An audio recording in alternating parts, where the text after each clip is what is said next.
നന്ദ, എവിടെയായിരുന്നു നീ? ഞാൻ വസുന്ധര IPS കാണാൻ പോയതാ. നീ എന്തിനാ അവരെ കാണാൻ പോയത്? കാര്യങ്ങൾക്കൊരു അവസാനം വേണ്ടേ അമ്മേ? ആർക്കും ഒരു സമാധാനം കിട്ടാത്ത ദിവസങ്ങൾ. നാളെ എന്ത് സംഭവിക്കുന്ന അറിയില്ല.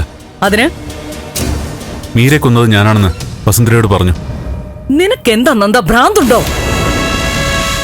ദേവികയെ ഒളിപ്പിച്ച് നിർത്തിയിട്ട് കുറ്റം നീ ഏറ്റെടുക്കുന്നോ? അവളാണോ ഈ മാർഗം പറഞ്ഞു തന്നത് നിന്നെ ജയിലിലാക്കിയിട്ട് രക്ഷപ്പെടാനായിട്ട്? നീ അവളെ കണ്ടിട്ടുണ്ടെന്ന് എനിക്ക് ബലമായ സംശയമുണ്ട് നന്ദ. അല്ല, ഇത് കേട്ടിട്ട് വസുന്ധര എന്തു പറഞ്ഞു? അവരെന്നെ അറസ്റ്റ് ചെയ്യുന്നില്ല. ചെയ്യില്ല. അവർക്ക് കാര്യങ്ങളൊക്കെ മനസ്സിലായിട്ടുണ്ട്. വ്യക്തമായ തെളിവും കിട്ടിയിട്ടുണ്ട്. അവളെ അറസ്റ്റ് ചെയ്യുമെന്ന് നിനക്കും മനസ്സിലായി. അവസാനപ്പെട്ട ശ്രമമായിട്ട് നീ അങ്ങ് കുറ്റമേൽക്കാന്ന് കരുതി. നോക്കുന്നന്ത, നീ ചെയ്യേണ്ടത് അവൾ എവിടെയാണെന്ന് അന്വേഷണ സംഘത്തിന് ചൂണ്ടിക്കാണിച്ചു കൊടുക്കല.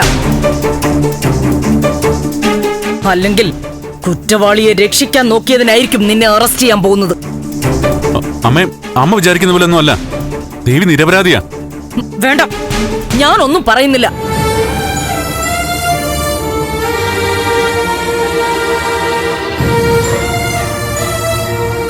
നന്ദ, എന്താ ചേച്ചി? എനിക്കറിയാം ദേവിക്ക് ഒരിക്കലും ഒരാളെ വേദനിപ്പിക്ക പോലും ഇല്ലെന്ന്.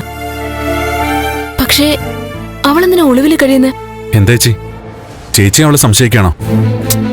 അയ്യോ, അതല്ല നന്ദ. എനിക്കും ആലോചിച്ചിട്ട് ഒരു എത്തും വെടിയും കിട്ടുന്നില്ല. വൈകാതെ എല്ലാത്തിനും ഉത്തരം കിട്ടും ചേച്ചി.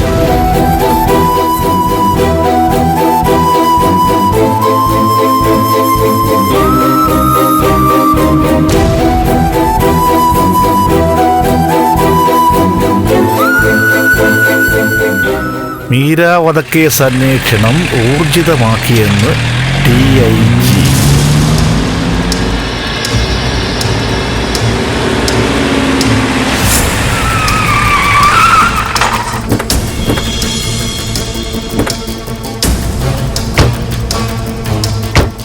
എന്താ സാറേ, എന്താ പ്രശ്നം? പ്രശ്നം എന്താന്ന് പറഞ്ഞുതരാം. അപ്പച്ചി, നിങ്ങൾ പോയി സെർച്ച് ചെയ്യ്. സാറേ നിൽക്കണേ സാറേ, എന്താ സാറേ? സെർച്ച് വാറന്റുമായിട്ടാ വന്നിരിക്കുന്നത്. തടസ്സപ്പെടുത്തിയ എല്ലാരും അവത്താ.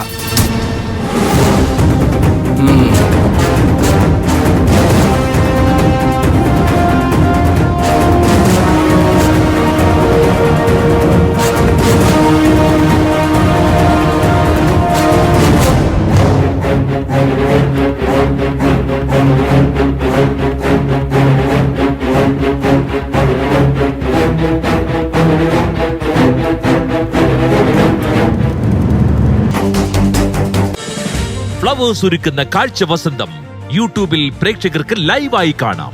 ഫ്ലവേഴ്സ് കോമഡിയിൽ ജോയിൻ ചെയ്യൂ, ആസ്വദിക്കൂ.